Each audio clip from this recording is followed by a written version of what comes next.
حضور نبی پاک صلی اللہ علیہ وسلم کی نبوت کا اور اس کے اس بات کا تیسرا طرز اور تیسری دلیل آپ کے معجزات ہیں۔ یہ لکھی بڑی بات ہے کہ معجزات دلیل نبوت ہوتا ہے۔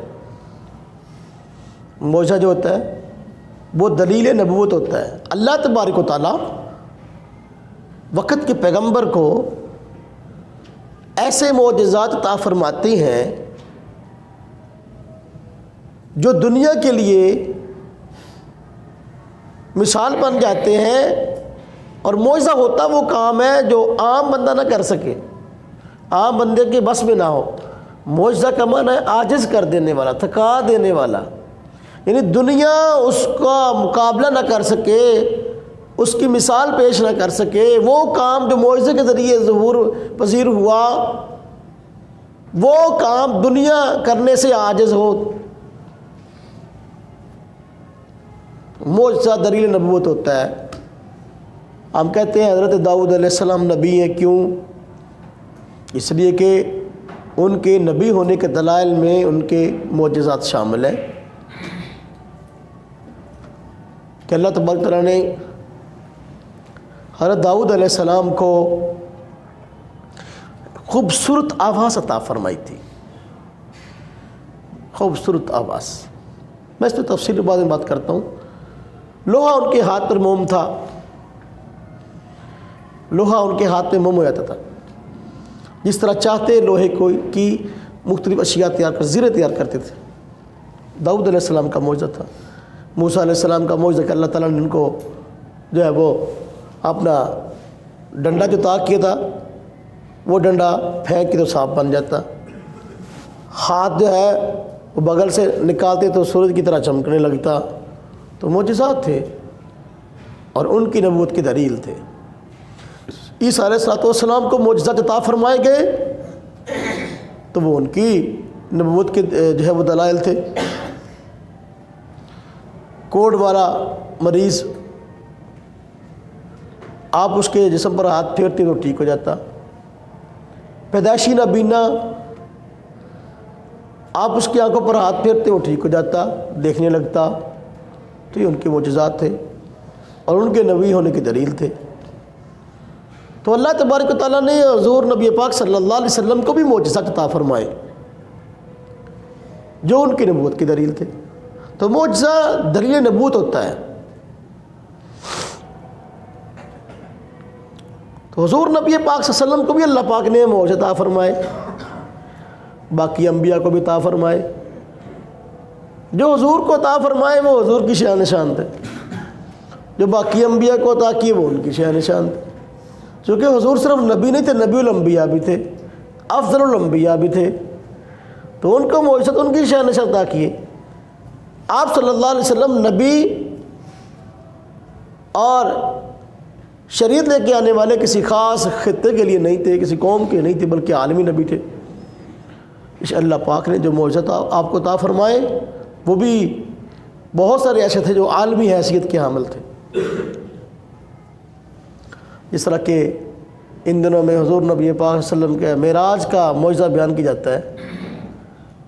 اللہ پاک نے قرآن کریم میں اس کا مطلب فرمایا سبحان الذی اسریٰ بعبدہ لیلا من المسجد الحرام الی المسجد الاقصیٰ، پاک ہے وہ ذات جو لے گئی اپنے بندے کو راتوں رات مسجد حرام سے مسجد اقصیٰ تک۔ اس دور میں کون سا ہوائی جہاز تھے، اس دور میں کون سا کوئی تیز ترار سفر کو طے کرنے کے ذرائع تھے، کیسے ہزاروں میل کا سفر حضور نبی پاک صلی اللہ علیہ وسلم نے مسجد حرام سے مسجد اقصیٰ تک کا کر لیا، پھر مسجد اقصیٰ سے آسمانوں تک کا سفر کروڑوں میل، اب اس کی کوئی انتہا ہی نہیں کتنا سفر ہے، کیسے ایک رات میں کر لیا۔ یہی حضور نبی پاک صلی اللہ علیہ وسلم کا معجزہ ہے، اور یہ معجزہ پہلے انبیاء میں سے کسی کو نہیں دیا گیا، اس لیے کہ اس سے پہلے اس کی ضرورت نہیں تھی۔ تمام انبیاء کو مسجد اقصیٰ میں جمع کیا گیا، سارے انبیاء آپ کے استقبال میں کھڑے ہیں، یہ معجزہ آپ کی شان نشان تھا نا۔ ہاں جی، آسمانوں تک کی سیر کرے گی آپ کا جو شان نشان تھا عالمی معجزہ ہے.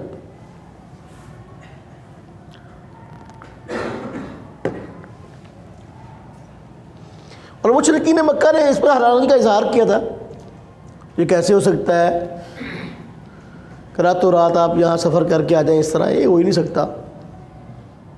تو پھر آخر کار ماننے میں مجبور ہو گئے. آپ صلی اللہ علیہ وسلم نے اس پر ایسے شواہد پیش فرمائے کہ وہ خود ان کی زبانیں بند ہو گئی. انہوں نے کہا جی مسجد اقصی تک کا سفر آپ نے کیسے کیا؟ آپ نہیں مانتے. آپ نے فرمایا کہ بالکل میں نے کیا ہے، اور ایک قافلہ انہی دنوں مکہ مکرمہ سے تجارت کی غرض سے ان علاقوں میں گیا ہوا تھا. وہ فرمایا کہ وہ قافلہ جب میں گزرا فلاں مقام پر تھا، میرا وہاں سے گزر ہوا، اور ان کی ایک سواری بھی گم ہو گئی جس کو ڈھونڈ رہے تھے. اب یہ ایسی بات ہے کہ جس نے مشرکین مکہ کی زبانیں بند کر دی. بڑے حیران ہوئے. اچھا جب وہ قافلہ واپس آیا تو ان سے پوچھا یار فلاں دن فلاں وقت آپ کہاں تھے؟ انہوں نے کہا فلاں مقام پر تھے جو حضور نے بیان کیا. کیا اس وقت آپ لوگوں میں سے کسی کی سواری گم ہوئی تھی؟ اب بالکل ہوئی تھی، ہم اس وقت ڈھونڈ رہے تھے. اب آپ بتائیں کہ کیسے انہیں تسلیم کیا گیا آپ کی باتوں کو؟ اعتراض کرنے والوں کی ہاں جی زبانیں بند ہو گئی. اچھا پھر سوچ کے آئے بہانہ ایک، آپ مسجد اقصی گئے ہیں، مسجد اقصی کو دیکھا ہے، تو آپ ہمیں بتائیں مسجد اقصی میں کھڑکیاں کتنی ہیں، پلر کتنے، ستون کتنے ہیں؟ اب آپ دیکھو کیسا واہیات سوال تھا. ہاں جی حضور نبی پاک صلی اللہ علیہ وسلم گئے ہیں، اللہ پاک نے آپ کو اس رات کا دولہ بنا کے وہاں ہاں جی بھیجا ہے. سارے انبیاء آپ کے استقبال میں کھڑے ہیں، آدم سے لے کر عیسیٰ علیہ السلام تک. اب حضور نے وہاں ان حضرات کو نماز بھی پڑھائی، سب نے آپ کے پیچھے نماز بھی پڑھی ہے. ایسا موقع جہاں پر سارے انبیاء جمع ہیں، آدم علیہ السلام سے لے کر حضرت عیسیٰ علیہ السلام تک. تو کیا اتنی بڑی بڑی شخصیات وہاں موجود ہیں، انبیاء. حضور صلی اللہ علیہ وسلم ایسے موقع پر ان انبیاء کو چھوڑ کر وہاں مسجد اقصی کی کھڑکیاں اور ستون گننے لگ جاتے. دیکھا بھی ادھر سائڈ تک کتنے کھڑکیاں، کتنے دروازے، کتنے ستون. آپ مجھے بتائیں کوئی بڑا مہمان آپ کے گھر میں آ جائے اور واپس جائے تو آپ اس سے پوچھیں گے ہمارے گھر کی کھڑکیاں کتنی ہیں؟ آپ ہو کر جو گئے ہمارے گھر سے، آپ بتائیں ہمارے دروازے کتنے ہیں، کمرے کتنے ہیں، چھتے ٹیئر گارڈر پہ کتنے ہیں؟ ہاں جی یہ لینٹر پہ دسو درمیان پلر کتنے ہیں؟ فضول سوال تھا. لیکن حضور نبی پاک صلی اللہ علیہ وسلم چونکہ اللہ تبارک و تعالیٰ کے حکم سے گئے تھے، اللہ تبارک و تعالیٰ لے کر گئے تھے، ان کے اس فضول سوال کا بھی جواب دے دیا گیا ان کو. اللہ پاک نے مسجد اقصی دوبارہ آپ کے سامنے کر دی. ہاں جی مسجد اقصی آپ کے سامنے کر دی. اللہ پاک نے پردے ہٹا دیے سارے کے سارے. یہ معجزات ہیں. پردے ہٹا دیے، مسجد اقصی سامنے کر دی. کشف سے بولتے ہیں. کشف کا معنی ہوتا ہے کھولنا، پردے کا ہٹا دینا. اللہ پاک نے جتنے درمیان سے پردے تھے، بیٹھے آپ مکہ مکرمہ تھے، مکہ مکرمہ سے لے کر مسجد اقصی تک جتنے درمیان سے پردے سارے ہٹا دیے، مسجد سامنے آ گئے. آپ صلی اللہ علیہ وسلم بتا رہے ہیں وہ مشرق کی جانب اتنی کھڑکیاں دروازے پڑ رہے ہیں، وہ مغرب کی جانب اتنے ہیں.